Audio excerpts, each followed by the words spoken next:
नमस्कार, मैं हूं श्वेता सिंह और आप देख रहे हैं आज तक। रूस और यूक्रेन के बीच जो जंग है वो लगभग 40 दिन पूरे कर चुकी है और इस सब के बीच चर्चा ये आम हो रही है कि रूस वो हासिल करने में कामयाब नहीं हो पाया जिस उम्मीद के साथ उसने यूक्रेन में घुसपैठ की थी, यूक्रेन पर आक्रमण किया था। बूचा जैसे शहर से जब रूसी सेना बाहर निकली तो वहां की सड़कों पर लाशें ही लाशें नजर आई। यूक्रेन ने यह दावा किया है कि रूस ने वहां पर नरसंहार को अंजाम दिया है। लेकिन आज क्या हम यह आकलन कर सकते हैं कि रूस ने क्या खोया, क्या पाया, यूक्रेन का पलटवार कैसा रहा?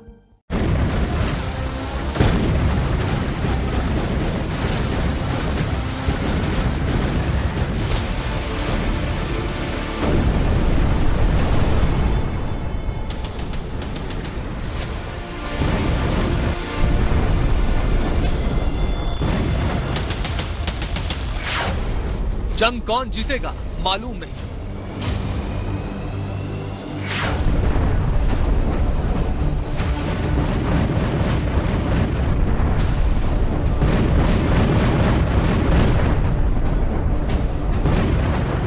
जंग जीतने तक कौन जिंदा रहेगा मालूम नहीं। लेकिन ये जरूर मालूम है कि जब बारूद के बादल हटेंगे तब तक मानवता इतनी चोटें खा चुकी होगी कि जख्म गिनना मुश्किल हो जाएगा।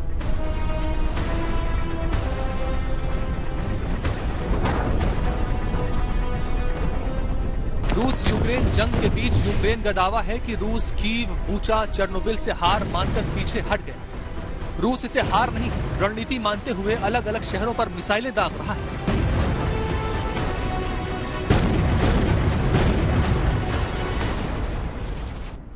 जंग की इस जद में हर कोई है, मौत के दायरे में यहां से गुजरने वाला हर शख्स है।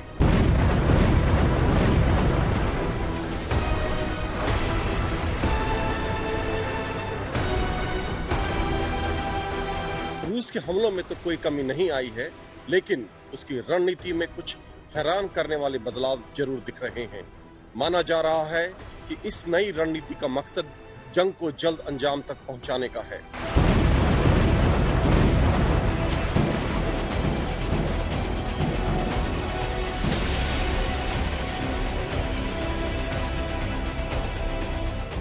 इस्तांबुल में बातचीत से पहले रूस ने कहा कि वो कीव और चर्निहाइव 2 शहरों को निशाना नहीं बनाएगा और उसके बाद रूस की सेना कुछ यहां से पीछे हटी है।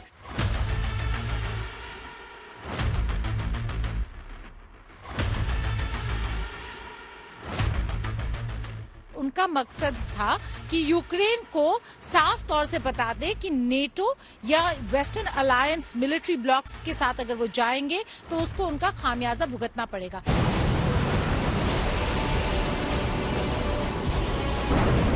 किसके कितने सैनिक मारे गए,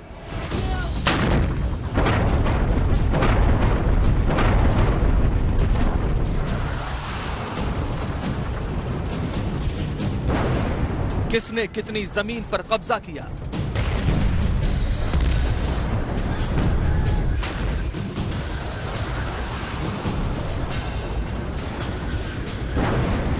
किसके कितने हथियार तबाह हुए,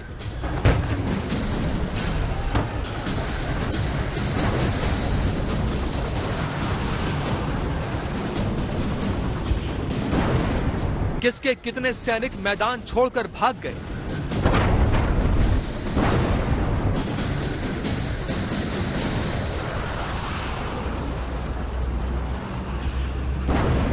किसके कितने सैनिक पकड़े गए।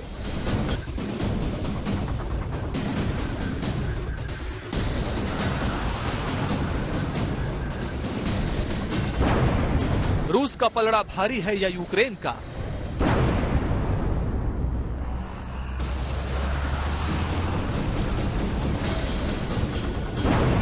ज़ेलेंस्की भारी पड़ रहे हैं या फिर पुतिन?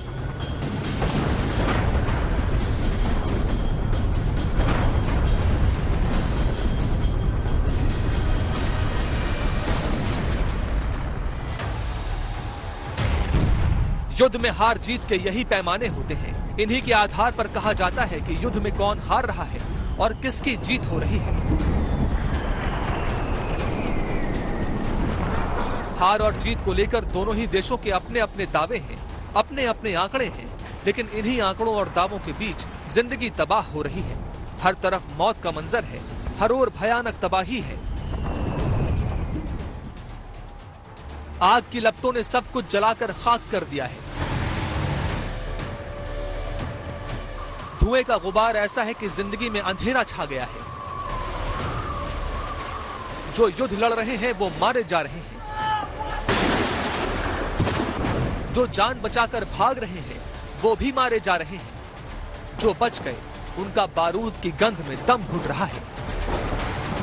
करीब 40 दिन हो चुके हैं, लेकिन बड़ा सवाल यही है, जंग कौन जीत रहा है? किसके दावे सच्चे हैं, किसकी बातें खोखली हैं?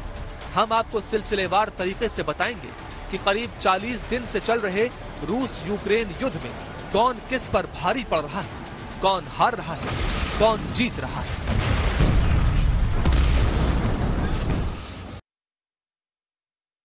यूक्रेन के तमाम शहर कभी बहुत खूबसूरत हुआ करते थे। पुतिन ने एक एक करके यूक्रेन के तमाम शहरों पर ताबड़तोड़ हमले शुरू किए। पहले यूक्रेन के सैन्य ठिकाने उड़ाए, फिर रिहायशी इलाकों को निशाना बनाना शुरू किया। यूक्रेन के जो शहर एक समय पर जगमगाते थे वो खंडहर में तब्दील होना शुरू हो गए। पुतिन का मकसद था यूक्रेन को नेस्तनाबूद करके रूस का वर्चस्व स्थापित करना और जीत का सेहरा अपने सर मानना।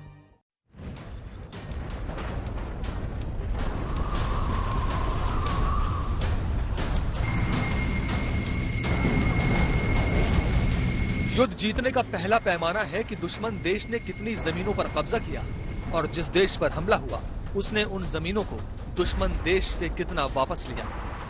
अपने इसी मकसद को पूरा करने के लिए पुतिन ने यूक्रेन के एक एक शहर को तबाह करना शुरू किया, लेकिन उनके इस मंसूबे के सामने चट्टान की तरह खड़े हो गए वोलोडिमीर ज़ेलेंस्की, यूक्रेन के राष्ट्रपति। На Чернігівському напрямку в Сумській області продовжується вигнання окупантів. Вони і самі усвідомлюють, що जो जंग शुरू में लग रही थी कि रूस 4 दिन में खत्म कर देगा, वो 1 महीने से ज्यादा चल गई। यानी रूस ने युद्ध जितना आसान समझा था उतना निकला नहीं। करीब 40 दिन के बाद रूस ने ताबड़तोड़ हमलों के साथ यूक्रेन के कई शहरों को खंडहर में तब्दील कर दिया। मिसाइलों, रॉकेटों और बमों की रूसी सेना ने ऐसी बरसात की कि शहर के शहर तबाह होते गए। जिन शहरों की खूबसूरती पर यूक्रेन को नाज था वो किसी कब्रिस्तान से नजर आने लगे। दरअसल पुतिन यूक्रेन पर 4 अलग अलग एक्सिस या धुरियों से नियंत्रण करना चाह रहे हैं। पहला कीव एक्सिस। रूस यूक्रेन की राजधानी कीव को उत्तर पश्चिम, पश्चिम और पूर्व से घेरने की कोशिश कर रहा है। रूसी सेना कीव की तरफ धीरे धीरे बढ़ रही है और कीव के आसपास के इलाकों में बमबारी बढ़ा दी है। दूसरा खार्किव एक्सिस। खार्किव पर हमले तो जबरदस्त हुए हैं, लेकिन अभी भी वो रूस के कब्जे में नहीं है, क्योंकि यूक्रेन की सेना के साथ साथ स्थानीय लोग भी युद्ध में उतर आए हैं। तीसरा डॉनबास एक्सिस। रूसी सेनाएं और रूसी समर्थक अलगाववादी लुहांस्क और डोनेस्क पर पूर्ण नियंत्रण के लिए लगातार आगे बढ़ रहे हैं, लेकिन अभी तक पूरी तरह कामयाब नहीं हुए हैं। और चौथा है क्रीमिया एक्सिस। रूसी सेना माइकोलाइव पर पूर्वी दिशा से कब्जा करने की कोशिश कर रही है। अगर वो इस पर नियंत्रण कर पाए तो उनका अगला निशाना होगा ऐतिहासिक शहर ओडेसा। यूक्रेन अपनी एक ज्यादा आक्रामकता दिखा रहा है, चाहे वो बेलगोरोद का तेल डिपो बॉम्ब करना हो या फिर इनफैक्ट मारियोपोल जैसे इलाकों में भी यूक्रेन का दावा है कि उसने चुनौती दी है रूसी फोर्सेस को। अब किस हिसाब से देखें इसे? श्वेता, ये मेरे ख्याल पहले हफ्ते में क्लियर हो गया था कि जो रूस की सारी स्ट्रैटेजी है ये विफल होने जा रही है। ये बात अपनी जगह ठीक है कि दक्षिण के क्षेत्र में रूस ने काफी बड़े एरिया के ऊपर कब्जा किया, लेकिन कोई भी बड़ा शहर उनके कब्जे में नहीं आया। मारियोपोल में भी अभी लड़ाई चल रही है। खैरसन उन्होंने ले लिया था, लेकिन उसमें भी अब वो पीछे हट रहे हैं। और कुछ जो खबरें आ रही हैं उसमें यूक्रेन की सेना वहां पर भी वापस आ गई है। पूर्व के क्षेत्र में कुछ एरियाज में, डॉनबास के एरियाज में उनकी उपलब्धियां रही हैं। वैसे इससे पहले रूस की सेना यूक्रेन के कई दूसरे शहरों पर नियंत्रण कर चुकी है।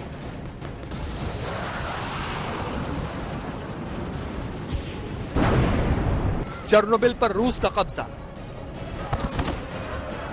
जंग के पहले दिन ही रूस की सेना ने यहां पर कब्जा कर लिया। चेर्नोबिल में न्यूक्लियर पावर प्लांट भी है, जहां 1986 में भयानक हादसा हुआ था। यूक्रेन ने इस पावर प्लांट पर रूसी कब्जे को लेकर चिंता जताई है।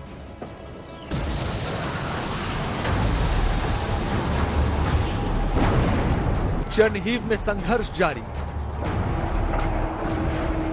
यूक्रेन के उत्तर में स्थित चेर्निहिव प्रांत पर भी रूस की सेना ने कब्जा तो कर लिया है, लेकिन संघर्ष अब भी जारी है। यूक्रेन का दावा है कि चेर्निहिव में रूस की सेना बमबारी कर रही है, जहां की इमारतों और पुलों को तबाह कर रही है।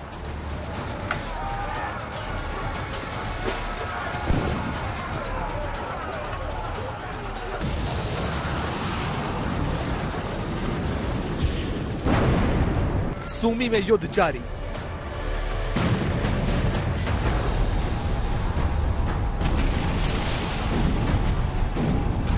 सूमी पर रूस की सेना ने कब्जा कर लिया था, लेकिन अब यूक्रेन का दावा है कि उसने इसे रूसी सेना के कब्जे से छुड़ा लिया है। सूमी वही इलाका है जहां 700 भारतीय फंसे हुए थे, जिन्हें बाद में निकाल लिया गया।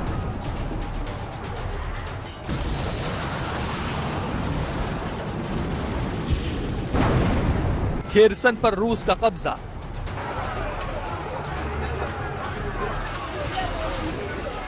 खेरसन में भी रूस की सेना का कब्जा होने की बात कही जा रही है। इसी इलाके में जपोरिजिया न्यूक्लियर पावर प्लांट है, जिस पर रूस की सेना ने कब्जा कर लिया था। हालांकि यहां भी उसे यूक्रेन की सेना की जवाबी कार्रवाई का सामना करना पड़ रहा है। खेरसन वही इलाका है जहां पर यूक्रेन का आरोप है कि आम नागरिकों को टारगेट करने के लिए रूस की सेना ने क्लस्टर बम का इस्तेमाल किया है, जो वॉर क्राइम है।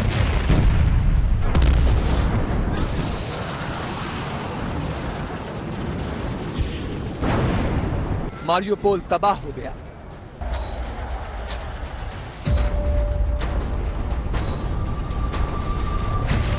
सबसे भयानक बमबारी मारियोपोल में हुई है। यूक्रेन के मुताबिक इस शहर में रूसी हमलों में 5000 लोग मारे जा चुके हैं। हजारों लोग बेघर हुए हैं। अस्पताल घायलों से भर गए हैं। हालात ऐसे हैं कि मृतकों को पार्कों और स्कूलों में दफन किया जा रहा है।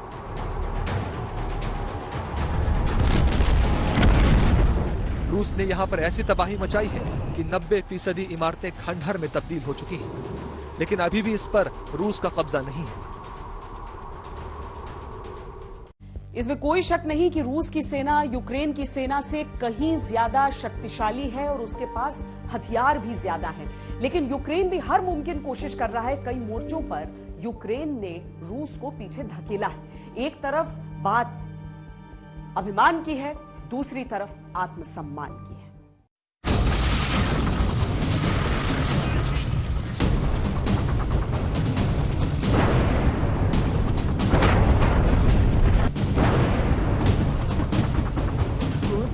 एक तरफ रूस ने कीव की जबरदस्त घेराबंदी कर रखी है, तो दूसरी तरफ यूक्रेन ने कीव को बचाने में पूरी ताकत लगा दी है। ज़ेलेंस्की जानते हैं कि कीव गिरा तो युद्ध हाथ से गया। पुतिन को भी ये मालूम है कि कीव हाथ आया तो वो लड़ाई जीत जाएंगे, क्योंकि कीव राजधानी है और यही है प्रेसिडेंशियल पैलेस भी। लेकिन ज़ेलेंस्की डटे हुए हैं।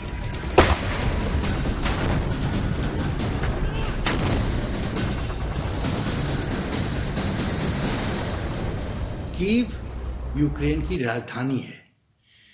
कीव में president Zelensky as a president वहां रहते हैं। कीव एक राष्ट्र का एक चिन्ह है, पहचान है। तो जब तक कीव नहीं गिरेगा तो ये आप समझिए यूक्रेन ने पूरी तरह से सरेंडर नहीं किया है। डोनबास रीजन में भी रूस कई क्षेत्र ले भी लेता है। सी ऑफ अज़ोव, ब्लैक सी में भी पोर्ट्स को कंट्रोल करना शुरू कर देता है। तो भी कीव एक ये प्रतिष्ठा का चिन्ह है।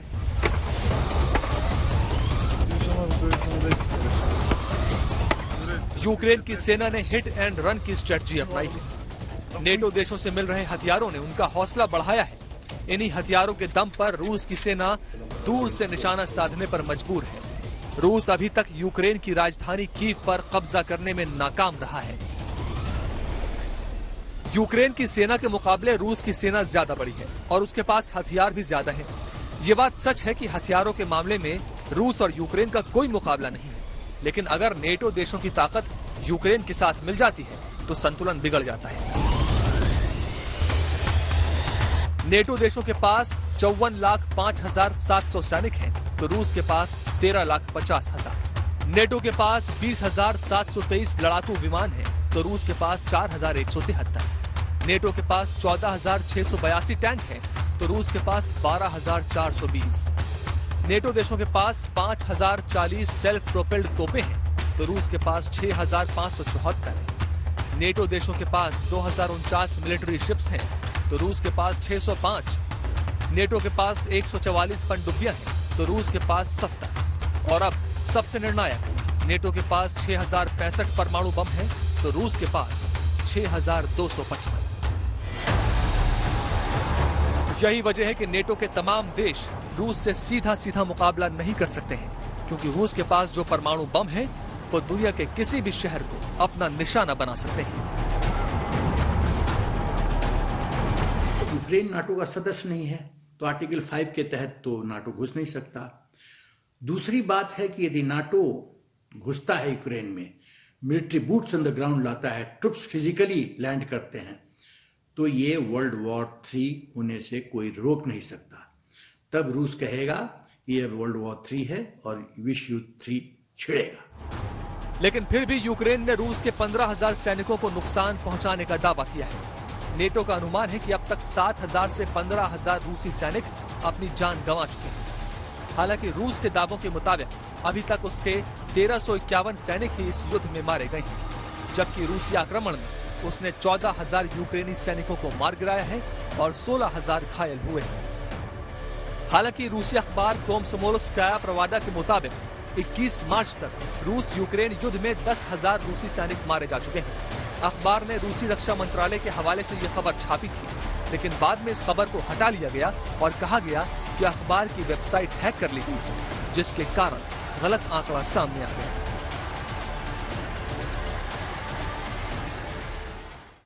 नेटो देशों के अनुसार रूस ने इस जंग में अपने बड़े बड़े जनरल्स को गंवाया। पश्चिमी देश दावा करते हैं कि रूस के फौजी इस कदर नौसिखिए हैं कि रूस के बड़े कमांडर्स को युद्ध लड़ने के लिए आगे जाना पड़ा और वो मारे गए। अगर ये सच है तो रूसी सेना के लिए बहुत बड़ी क्षति है।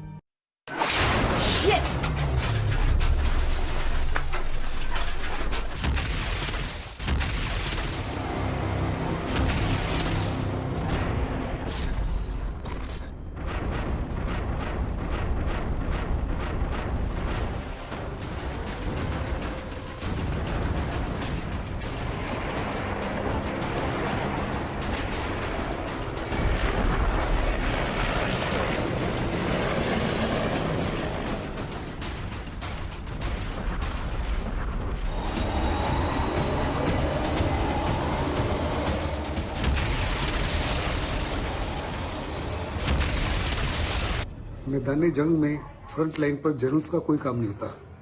जनरल्स का काम होता है ऑपरेशनल प्लान्स बनाना, जिनको जूनियर कमांडर्स जो हैं फ्रंट लाइन सोल्जर्स के माध्यम से एग्जीक्यूट करते हैं। फ्रंट लाइन सोल्जर्स ही सबसे आगे होते हैं और उनकी कोशिश होती है कि उनके कमांडर्स के बनाए हुए प्लान जो हैं उनके द्वारा वो दुश्मन के ऊपर हमला करें और दुश्मन के ऊपर हावी हो, दुश्मन को बर्बाद करें। जहाँ तक जनरल्स का काम है, जनरल्स पीछे होते हैं, वो अपने हेडक्वार्टर्स में सारे इनपुट्स लेकर, सारे इंटेलिजेंस इनपुट्स लेकर ऑपरेशनल प्लान्स बनाते हैं, जिसके माध्यम से वो हर प्रकार से दुश्मन को क्रॉस कर सके। नेटो के मुताबिक यूक्रेन की सेना ने अब तक इस युद्ध में 7 रूसी जनरलों को मार गिराया है, जबकि रूस के मुताबिक उसने अभी तक सिर्फ एक बड़े अफसर मेजर जनरल आंद्रे सुखोवेत्स्की को ही इस जंग में खोया है। नेटो के मुताबिक लेफ्टिनेंट जनरल याकोब रिजांतसेव खेरसन के पास एक एयर स्ट्राइक में मारे गए। लेफ्टिनेंट जनरल आंद्रे मार्दविचेव भी इसी बेस पर एक एयर स्ट्राइक में मारे गए।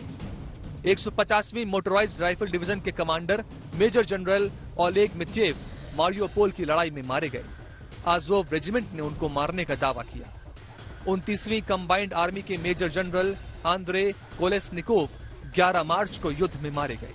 41वीं कंबाइंड आर्मी के chief of staff major general Vitaly Gerasimov 7 मार्च को खार्कीव के बाहर मारे गए। 41वीं कंबाइंड आर्मी के deputy commander major general Andrei Sukhovetsky 3 मार्च को एक स्नाइपर के निशाने से मारे गए। आमतौर पर पूरी की पूरी लड़ाई के दौरान मैक्सिमम 1 या 2 जनरल्स मारे जाते हैं। जहाँ तक यूक्रेन और रशिया की लड़ाई है, इसमें कहा जा रहा है कि 7 से 8 रशिया के जनरल जो हैं हताहत हो चुके हैं।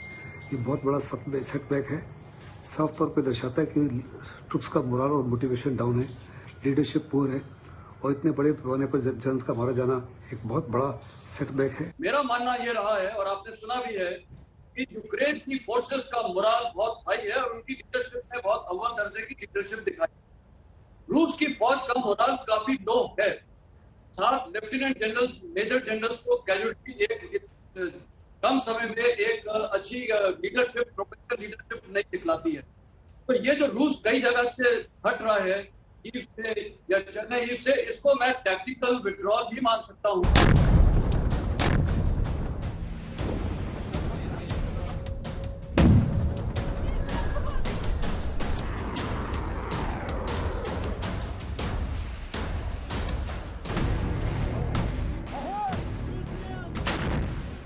जानकारों के मुताबिक रूस इस जंग में अपने 20 बड़े अधिकारियों या जनरलों के साथ उतरा था और अगर यूक्रेन के दावे सच्चे हैं तो 7 जनरलों के मारे जाने का मतलब है कि रूस के 20% जनरलों की मौत हो चुकी है। इसके 2 मतलब निकलते हैं। पहला ये कि या तो ये जनरल गलत वक्त पर गलत जगह थे और लड़ाई में मारे गए, या फिर यूक्रेन की सेना चुन चुन कर रूसी सेना के बड़े अफसरों को ही टारगेट कर रही है। अगर ऐसा है तो ये रूस के लिए मनोबल तोड़ने वाला और यूक्रेन के लिए हौसला बढ़ाने वाला कदम है। लेकिन इन सब के बीच भी पुतिन का हमला लगातार जारी है।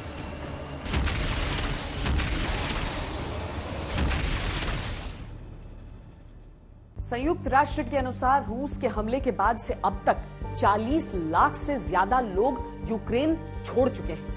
द्वितीय विश्व युद्ध के बाद से यूरोप में यह सबसे बड़ा शरणार्थी संकट है। लेकिन जानकारों की माने तो युद्ध जीतने के लिए यह पुतिन की रणनीति हो सकती है कि वो जानबूझकर पश्चिमी देशों के लिए शरणार्थी संकट पैदा करना चाहते हैं ताकि वो देश थक हार कर पुतिन की शर्तों को मान ले।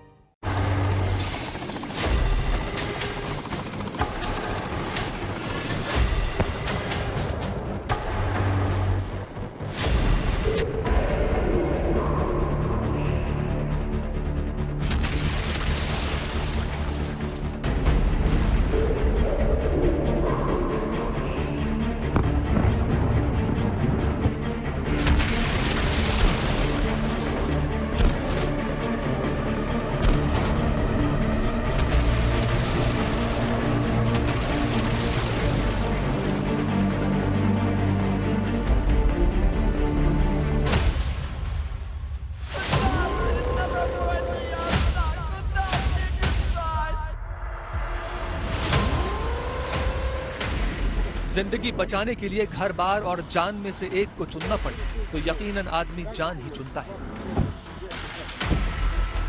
यूक्रेन के 40 लाख लोगों ने भी जान ही चुना। जब रूस ने सैन्य ठिकानों से हटकर रिहायशी इलाकों को निशाना बनाना शुरू किया तो उनके मंसूबे साफ होने लगे।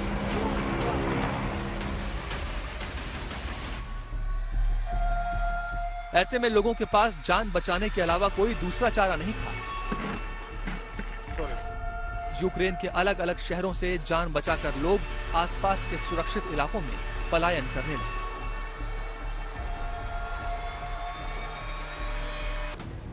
United Nations high commission for refugees के मुताबिक अब तक यूक्रेन से 40 लाख लोग पलायन कर चुके हैं, जिसमें 23,62,044 लोग पोलैंड में शरण ले चुके हैं, 2,83,824 लोग स्लोवाकिया में, 3,68,807 लोग हंगरी में, 2,93,140 लोग रोमानिया में, 3,88,837 लोग मोल्डोवा में, 3,50,832 लोग रूस में, 11,821 लोग बेलारूस में जान बचाने के लिए पलायन कर चुके हैं, जिनमें से यूनिसेफ के मुताबिक 50% बच्चे हैं।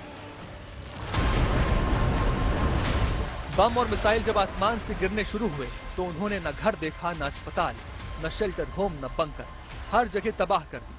यूक्रेन के शहरों में रूस ने इतने बम गिराए कि कई शहरों की तो हस्ती ही मिट गई। मारियोपोल का मंजर खौफनाक था।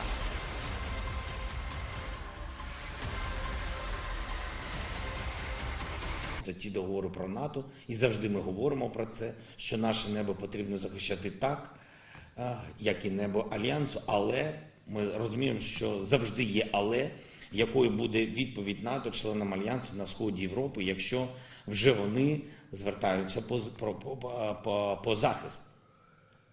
Якщо до них прилетять російські ракети, не дай Бог, російські літаки. Росія атакувала нашу Львівську область, ракетний удар у 20 кілометрах від. इस लिहाज से रूसी आक्रमण के कारण पुतिन को पहली शर्त में तो कामयाबी मिल गई, लेकिन अपनी बाकी शर्तों को मनवाने के लिए पुतिन ने पश्चिमी यूरोप पर शरणार्थी संकट पैदा कर दिया। देखिए, जैसे अमेरिका ने आर्थिक सैंक्शंस को हथियार के रूप में इस्तेमाल किया है रूस के खिलाफ, उसी तरह से रूस अब रिफ्यूजी प्रॉब्लम को हथियार की तरह इस्तेमाल करेगा। और यूरोप में जब यूक्रेनियन रिफ्यूजी जाएंगे तो वहां के यूरोप के देशों की अर्थव्यवस्था अभी एज इट इज डमाडोल है, और लोड पड़ेगा। प्रजातंत्र व्यवस्था में बहुत ही खिंचावतानी शुरू हो जाएगी, लोग भूखमरे, भूख से तबाह होंगे, डेमोग्राफिक कंपोजिशन में बदलाव आएगा, वहां की सरकारें स्ट्रेस में आएंगी।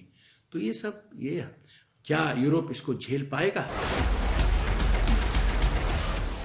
संयुक्त राष्ट्र के आंकड़ों के अनुसार शरणार्थियों को शरण देने के मामले में तुर्की पहले स्थान पर है। 2021 के मध्य तक तुर्की ने 37 लाख शरणार्थियों को पनाह दी है। इसके बाद नंबर आता है कोलंबिया का, जहां वेनेजुएला क्राइसिस के बाद 17 लाख शरणार्थियों को अपनी सीमा में प्रवेश की अनुमति दी। इसके बाद युगांडा 15 लाख, पाकिस्तान 14 लाख, जर्मनी 12 लाख का नंबर आता है। लेकिन यूक्रेन रूस के बाद जो लोग पलायन करके पोलैंड पहुंचे हैं, उसने इस लिस्ट में पोलैंड को दूसरे नंबर पर ला दिया है।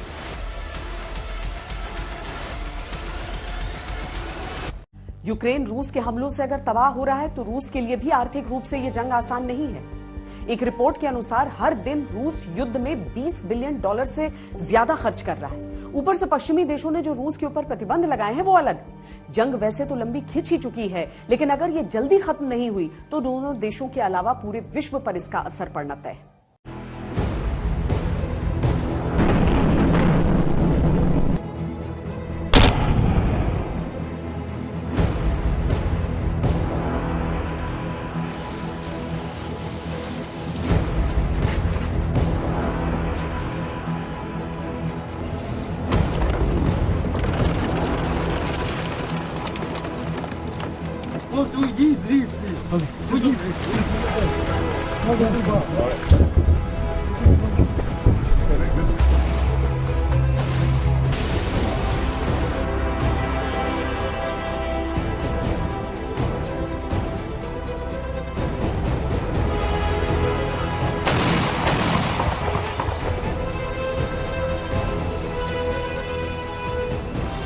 युद्ध में जान का नुकसान जितना होता है उससे कहीं ज्यादा ऐसा नुकसान होता है जिसकी भरपाई आने वाले कई सालों तक नहीं की जा सकती है।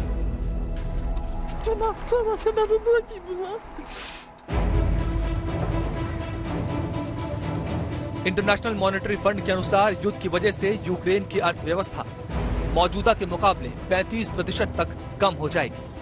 नागरिकों की मौत, इंफ्रास्ट्रक्चर का नुकसान, व्यापार के रुकने से यूक्रेन का जीडीपी 10% गिर जाएगा।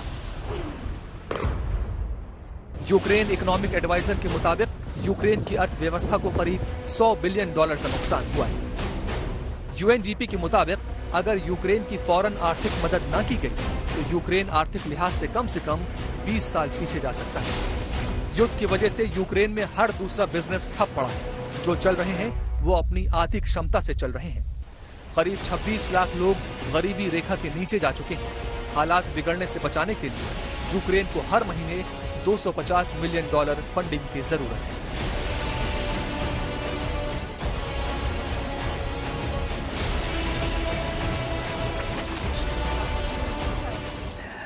तो मुझे लगता है इसमें कोई संदेह नहीं है कि चूंकि जो कंट्री पहले से ही यूक्रेन की जो इकॉनमी एक ट्रांजिट बेस्ड इकॉनमी थी, दैट मीन्स इसका अर्थ ये हुआ कि जो ईयू और रशिया के बीच जो ऑयल एंड गैस का जो एक ट्रेड था, उसके बीच में यूक्रेन की जो जियोग्राफिकल पोजीशन है वो एक ट्रांजिट कंट्री के रूप में इमर्ज रही है।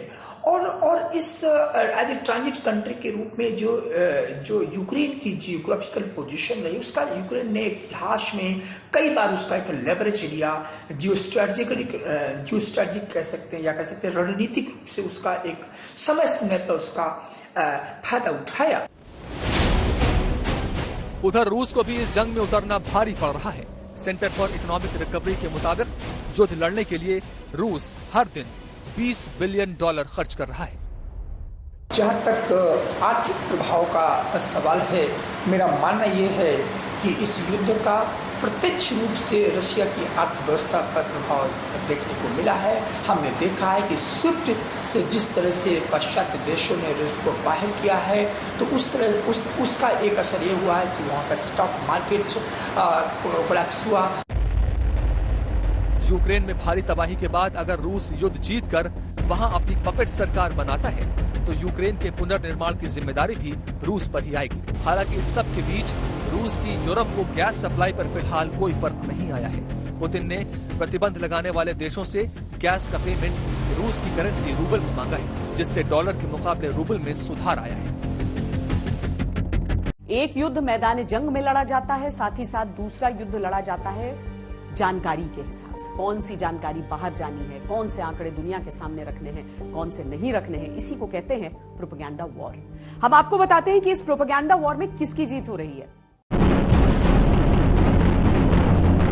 जंग की स्पष्ट तस्वीर में रूस और यूक्रेन आमने सामने हैं, लेकिन अगर इस तस्वीर को जूम करके और बड़ा किया जाए तो दिखता है कि इसमें कई बाहरी खिलाड़ी भी शामिल हैं और कई अदृश्य चालें हैं जो लगातार चली जा रही हैं।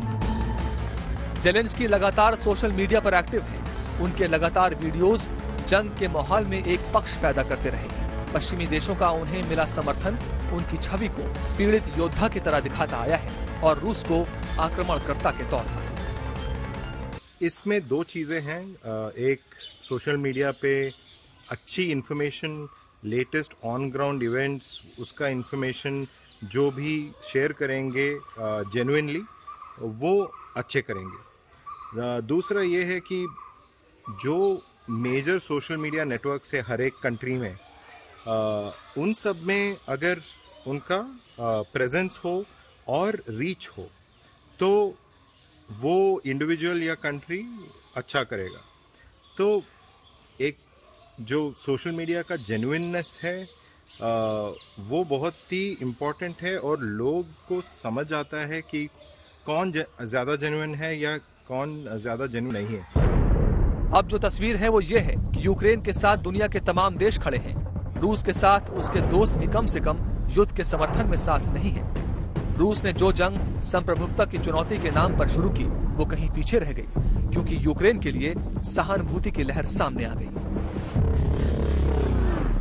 प्रोपेगेंडा वॉर छवियां गढ़ता है और ये छवियां युद्धकाल के समय के साथ साथ बाद में देशों की इमेज पर लंबे समय तक असर डालती है। रूस का संघर्ष प्रचार युद्ध में यूक्रेन के मुकाबले अधिक दिखता है। हमारी इस पेशकश में आज के लिए इतना ही। देश और दुनिया की बाकी खबरों के लिए आप देखते रहिए आज तक।